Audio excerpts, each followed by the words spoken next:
మెదక్ జిల్లా ఏడుపాయల వలదుర్గ అమ్మవారి జాతర ఏర్పాట్లు యుద్ధ ప్రాతిపదికన కొనసాగుతున్నాయని జిల్లా కలెక్టర్ రాహుల్ రాజ్ తెలిపారు. క్షేత్రస్థాయి పర్యటనలో భాగంగా ఆలయ పరిసర ప్రాంతాల్లో చేపడుతున్న పనులను అధికారులతో కలిసి పరిశీలించారు.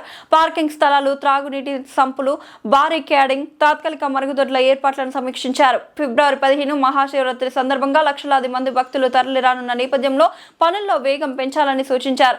పరిశుభ్రతకు ప్రాధాన్యం ఇస్తూ పారిశుద్ధ కార్మికులకు నియమించి చెత్త తొలగింపు చర్యలు చేపట్టాలన్నారు. త్రాగునీటి నల్లాలను బిగించి ట్రయల్ రన్ నిర్వహించాలని ఆదేశించారు. జాతర ప్రాంతంలో పాటు నదీ పరివాహక ప్రాంతంలో విద్యుత్ దీపాలను ఏర్పాటు చేయాలని తెలిపారు. శాఖల సమన్వయంతో అన్ని సౌకర్యాలు త్వరగా పూర్తి చేసి ప్రతి భక్తుడు సౌకర్యంగా దర్శనం చేసుకునేలా చర్యలు తీసుకోవాలని కోరారు. కార్యక్రమంలో సంబంధిత శాఖల అధికారులు పాల్గొన్నారు.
కొద్దిగా అక్కడి సైడ్ వరకు నీట్గా చేయండి.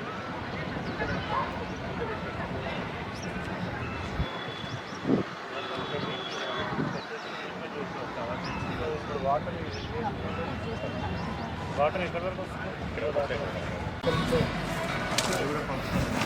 దానికే మనం కొంచెం ఇది కూడా చేసుకుంటే ఏమైందండి సార్, ఇక్కడ నుంచి మనం 1.5 lakhs వరకు పంపింగ్ చేస్తాం. అక్కడ నుంచి వచ్చే వాటర్కి ఏంటంటే ఎన్ఆర్పి నాన్ రిటర్న్ వాటర్ ఉంటుంది. ఇది బంద్ చేస్తే అది ఆటోమేటిక్గా ట్యాంక్ ఉంది.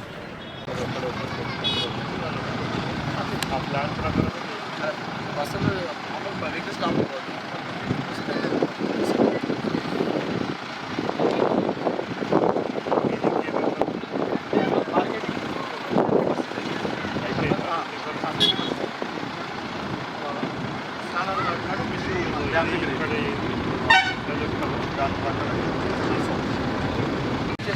ఇది ఏడు దాకా వస్తుంది అంటే చూస్తే పర్లేదు, ఇక్కడ దాకా వస్తుంది.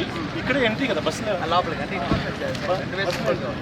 మళ్ళీ ఈ నుంచి కాకుండా అక్కడి నుంచి అటువైపు క్లోజ్ చేస్తున్నాం. వీళ్ళు అటు పోకుండా బస్ స్టాండ్ వైపు అది క్లోజ్ అదే అక్కడ లైన్ కొట్టి బస్ స్టాండ్లో ఆ లైన్ మొత్తం ఆడదాకా వెళ్తుంది. ఇక్కడ వస్తే ఈ బస్సు ఎక్కువ ఇంట్లో నుంచి అడ్డుకోవడానికి లేదు. అటు నుంచి